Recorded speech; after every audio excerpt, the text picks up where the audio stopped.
Hi, I'm FIDE Master Levy Cherbolenko, and in this series I explore the typical mistakes of people rated anywhere between 1000 and 2000. This is a first reaction, no engine analysis of a chess.com game played between 1243 versus 1262. Let's start. Alright, so white goes d4, d5, bishop f4, so white plays the London system, knight f6, e3, c5. That's a typical idea. Usually black against the London counterattacks the center. We play c5, when we play knight c6, that's the rule of thumb. We don't usually put the queenside knight in front of a pawn, because like if black played just knight c6, it wouldn't be like real pressure against the d4, because it's guarded by a pawn, right? That's why we play first c5 to put real pressure on the pawn, because now it's pawn versus pawn, piece of the same value, and when we put the knight behind the pawn, that's the rule of thumb. You put the queenside knight behind the c pawn. Plus it also opens up the queen, right? So then later on black would play queen b6, pressure the d4 pawn from b6, but also the b2 pawn, which is now undefended because the bishop is now on f4. So that's a typical idea. Let's say c3, white reinforces the center, knight c6, bishop d3, yeah, that's okay. Usually they play for some other moves like knight d2 first, and then like knight f3, and then eventually bishop d3 they usually play, not immediately. But he played bishop d3, I think like knight d2 would be like maybe more precise. But okay, bishop d3, black plays e6, okay, knight f3, bishop d6, bishop takes d6. This is not the best move. This is not, usually the best is to keep the tension. Usually white should never take, because that just releases the tension, helps black to like take and then push e5, helps black develop, right? That's why the best is usually to go bishop g3, keeping the tension, right? And then if black takes, we go hg, and now our rook opens up. And so when black castles, might be quite dangerous for him, because we have a strong attack on the h file. So it's kind of risky for black to take. But if they don't take, then it's harder for them to push e5, see? Because we did not take on d6 and help them develop the queen, now they can't push e5, because we just take, we just go de, see? So that's usually the best, keeping the tension. So bishop d6 is an inaccuracy. Okay, queen takes d6, yeah, and now black can just play like e5, yeah, see? Okay, takes, okay, takes, alright. Knight d2, yeah, that's fine. The way I like to play in these kind of positions, I like to give a check, queen a4 check, and after bishop d7, queen f4. Now this might look like a bit counterintuitive, why would I double up my pawns? But the point is I get, let's say like this, here.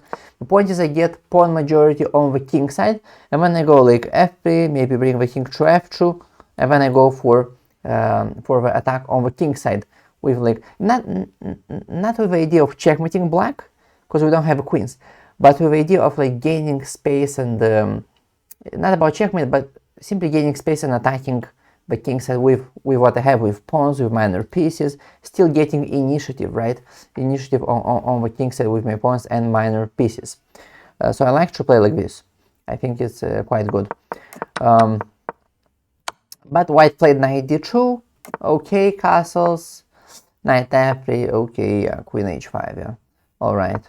Queen e2, I mean, I don't, yeah, queen e2, I mean, I'm not so sure about queen e2. I don't really see the point.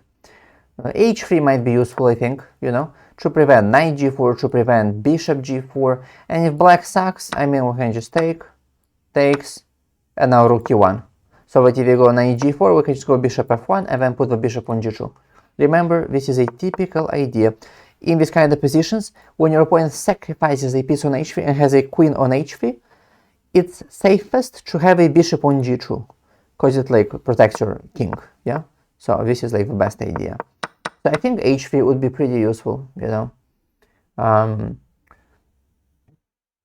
Yeah, okay, yeah, queen e2, I mean, what's the point? I mean, connecting the rooks, but, and yeah, I don't think this is so great. Yeah, bishop g4, okay, e4, what? This doesn't make any sense. I think again, white should have played h3. So now again, if they take, okay, just take. White should be fine here. And if they take here, okay, just take. And if takes, yeah, we have double pawns, but that's fine. That's fine.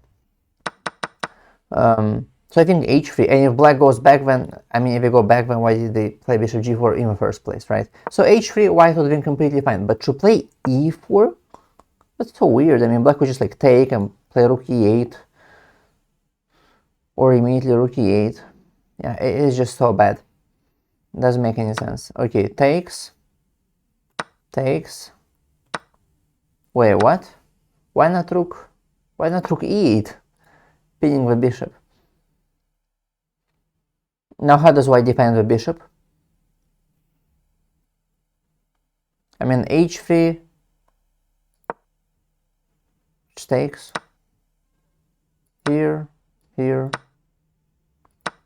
I mean, okay, you can just take here, or black would even just move a bishop somewhere back, even like bishop d7 should be completely winning, right? And now how does white defend the bishop? Not clear. Yeah, just bishop d7 even.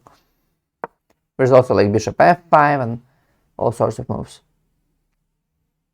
There's also this nice, no, knight e4. Yeah, so I mean bishop f5, or I mean everything wins here.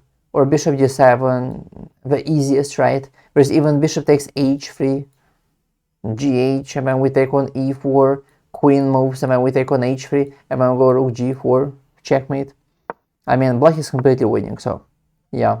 That's a huge miss. Knight e4 is a huge mistake. Huge mistake. Okay, queen takes e4, rook e8. Okay, queen takes b7, rook b8, takes another pawn. Yeah, but now our king will be super weak.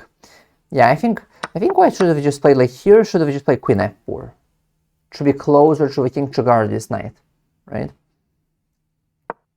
I think this is a mistake what white is doing here. Yeah, takes. Now his king is very open. All black needs is at some point some rook lift, right? With checkmate. Okay, rook e1. Yeah, that's a smart move. Okay, h6. Queen takes c5. Okay. Rook e4 wants to checkmate white. Okay. Wait, what? Should have just taken. Should have just taken the rook here, and now I don't know, some move. Maybe I don't know, b4 or but then black can have like this perpetual. If white wants to prevent the perpetual, maybe like f3, you know, to prevent like this queen g4 perpetual, or something like this, or h3, or some of, or queen e3, right, or f3, or something to prevent this queen g4 queen f3 perpetual. There's a bunch of moves white has. Yeah, but yeah, rook e3 is a huge mistake. Yeah, rook g4 checkmate. Yeah, alright, I hope you enjoyed this video, and if so, I'll see you in the next one.